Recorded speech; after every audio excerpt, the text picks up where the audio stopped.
Hallelujah. জয় যিশু। প্রভু যীশু খ্রিস্টের নামে পাওয়ার অফ গড চ্যানেলে সবাইকে স্বাগত জানাই। প্রভুর অনুগ্রহ দয়াতে আরেকটিবার মেসেজ নিয়ে আপনাদের কাছে এসেছি। যে প্রভুর অনুগ্রহ, তার জন্য প্রভুকে ধন্যবাদ দিই। হালেলুয়া। আরেকটি মেসেজ যা আপনাদের প্রার্থনাশীল জীবনকে এগিয়ে সাহায্য করবে। এই ছোট্ট মেসেজটা আমরা দেখব। আর এই ছোট্ট মেসেজটি হলো প্রার্থনা করা কতটা আমাদের প্রয়োজন আছে। প্রার্থনা করা কতটা প্রয়োজন। হালেলুয়া। আমরা দেখি যে যিশু এই পৃথিবীতে এসেছিলেন, ওনার কি কোনো প্রার্থনা করার প্রয়োজন ছিল? কেননা তিনি সমস্ত ব্রহ্মাণ্ডের সৃষ্টির মালিক, তিনি সমস্ত কিছু সৃষ্টি করেছিলেন। তবু আমরা এখানে দেখতে পাই যে যিশু তিনি সারা রাত প্রার্থনা করেছে, ভোরে উঠে অতি প্রত্যুষেও প্রার্থনা করেছে, পাহাড়ে উঠে একা নির্জনে প্রার্থনা করেছে। হালেলুয়া। কেন করেছে? যেন আমরা জানতে পারি যে প্রার্থনার কতটা প্রয়োজন আছে। হালেলুয়া। বাইবেল বলে, প্রভু এখানে বাইবেলে বলে যে যিশু যখন গেতসেমানি বাগানে ছিলেন, আর তখন যিশু তার শিষ্যদেরকে বলেছিলেন যে তোমরা প্রার্থনা করো যেন পরীক্ষায় না পড়ো।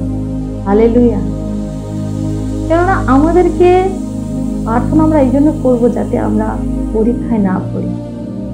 কেননা আমরা এখন যে পরিস্থিতির মধ্যে আমরা চলছি, জগতের বিষয়কে আমরা দেখতে পাচ্ছি যে খুব কম সময় আমাদের হাতে আছে। আর এই সময় নিজেদেরকে তৈরি করার জন্য, প্রভুতে স্থির হওয়ার জন্য, সমস্ত পরিস্থিতিকে নিয়ন্ত্রণ করার জন্য আমাদেরকে প্রার্থনা করতেই হবে।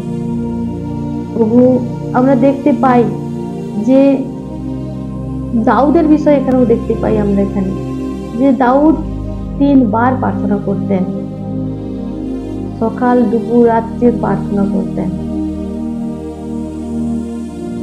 আমরা দেখতে পাই দানিয়েলের বিষয়, দানিয়েল ও 3 বার প্রার্থনা করতেন। তিনারা প্রার্থনা করেছেন, কঠিন পরিস্থিতি তাদেরকে বাঁচিয়েছে, পরিস্থিতি থেকে সেই প্রার্থনার সামর্থ্য বাঁচিয়েছে। হালেলুয়া। আমাদের জীবনে যে কঠিন পরিস্থিতি আসতে চলেছে, সেখান থেকে বাঁচার জন্য আমাদেরকে প্রার্থনা করাটা প্রয়োজন আছে। আমাদের আর হাতে টাইম নেই, আমরা যেন দিন রাত্রি আমরা প্রভুর কাছে প্রার্থনা করি। তাই বাইবেলে বলছে, প্রথম থেসসালোনিকীয়তে বলছে যে তোমরা প্রার্থনা করো, অবিরত ঈশ্বরের কাছে প্রার্থনা করো। এটাই ইচ্ছা যাতে আমরা প্রার্থনা করি। হালেলুয়া। লুকে আমরা 18:1 বলছে যে তোমরা নিরন্তর প্রার্থনা করো, নিরুৎসাহ হইও না, যেন দিন রাত্রি আমরা প্রার্থনা করি। হালেলুয়া। কেননা আমাদেরকে কঠিন পরিস্থিতি থেকে বাঁচার জন্য আমাদেরকে প্রার্থনা করতে হবে, এটা আমাদের প্রয়োজন। প্রভু বলছেন, এবং প্রভু আমাদেরকে দেখিয়ে দিয়ে গেছেন, কেন প্রভু যখন প্রার্থনা করেছেন আমাদেরকেও প্রার্থনা করতে হবে। প্রভু যখন গেতসেমানি বাগানে, যখন তিনি মৃত্যুর শয্যায়, তাকে যখন ধরা হবে, জগতের হাতে যখন তুলে দেওয়া হবে, তখনও তিনি প্রার্থনা করেছিলেন। হালেলুয়া। তাই আমাদেরকে কঠিন পরিস্থিতিকে ওভারকাম করার জন্য আমাদেরকে প্রার্থনা করতে হবে। হালেলুয়া। কেননা আমরা দেখি যে হনক আমরা দেখছি যে 300 বছর ঈশ্বরের সঙ্গে গমনাগমন করেছে। আর আমরা যদি মৃত্যুকে না দেখতে চাই, তাহলে কিন্তু আমাদেরকে প্রভুর সঙ্গে কানেক্টিভিটি হতে হবে এবং প্রার্থনা করতে হবে আমাদেরকে। কেননা হনক ঈশ্বরের সঙ্গে এত গভীর সম্পর্ক হয়েছিল যে তিনাকে মৃত্যু দেখতে হয়নি, ঈশ্বর তিনাকে সশরীরে তুলে নিয়েছিল। হালেলুয়া। আজ আমরা যাতে মৃত্যু না দেখি, আমরা যাতে প্রভুর সঙ্গে সহস্বর্গে যেন আমরা উঠে যাই, এর জন্য আমাদেরকে প্রার্থনা করতে হবে, কেননা প্রভু দ্বিতীয় আগমন সন্নিকট। হালেলুয়া। আমরা মসিকেও দেখি যে মসিও ঈশ্বরের সঙ্গে গভীর সম্পর্ক রেখেছিলেন এবং ঈশ্বরের কাছে প্রার্থনা করতেন, নিরন্তর প্রার্থনা করতেন। ঈশ্বর তিনাকেও রক্ষা করেছিলেন। হালেলুয়া। আমাদেরকে নিরন্তর প্রার্থনা করার প্রয়োজন আছে। যে যখন প্রার্থনা সেরে উঠি এবং আমাদের এমনই হ্যাবিট হওয়া উচিত যে যখন আমরা কারোর সঙ্গে কথা বলছি বা জগতে কোনো কাজ করছি, তখনও যেন আমরা আত্মাতে প্রার্থনা করি। যে প্রার্থনা করা মানে যে আমরা চোখ বন্ধ করে আমাদেরকে প্রার্থনা করতে হবে, এটা নয়। আমাদেরকে অবিরত আত্মাতেও প্রার্থনা করতে হবে। আমরা আত্মাতে অন্য ভাষা করতে হবে, ঈশ্বরের কাছে কানেক্টিভিটি রাখতে হবে। হালেলুয়া।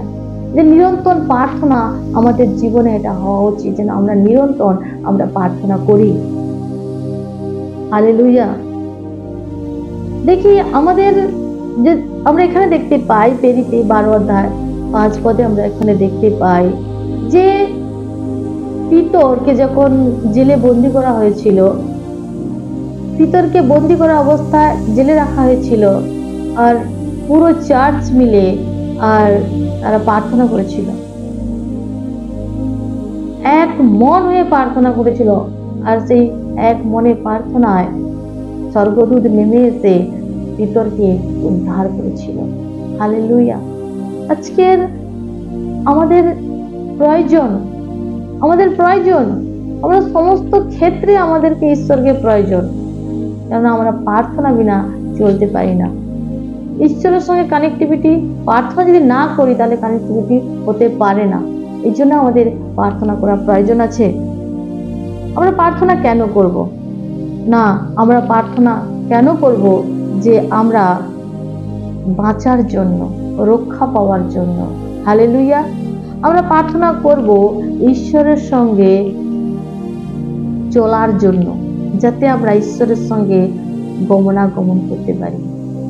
প্রার্থনা করা মানে ঈশ্বরের সঙ্গে গমনাগমন করা। হালেলুয়া। আমরা প্রার্থনা এই জন্য করব যাতে মৃত্যুকে না দেখি। আমরা প্রার্থনা এই জন্য করব যাতে ঈশ্বরের সঙ্গে গভীর সম্পর্ক করতে পারি। হালেলুয়া। যেন আমরা এই জন্য প্রার্থনা করব যেন পবিত্র আত্মা আমাদের সঙ্গে থাকে, আমাদেরকে পথ দেখায়, আমাদেরকে নিয়ন্ত্রণ করে নিয়ে যায় প্রভুর পথে। কোনটা ঠিক কোনটা ভুল আমরা জানি না। আমরা যখন প্রার্থনা করব আর তখন পবিত্র আত্মা আমাদেরকে রাস্তা দেখাবে, পথ দেখাবে। হালেলুয়া। তাই প্রিয় ভাই বোন, আমরা যেন অবিরত ঈশ্বরের কাছে প্রার্থনা করি। ঈশ্বরের কাছে প্রার্থনা করাটা সব থেকে জরুরি। হালেলুয়া। এই ছোট্ট মেসেজ আপনাদের জন্য। ঈশ্বর আপনাদেরকে আশীর্বাদ করুক এই বাক্যের দ্বারা। প্রত্যেকে জয় যিশু।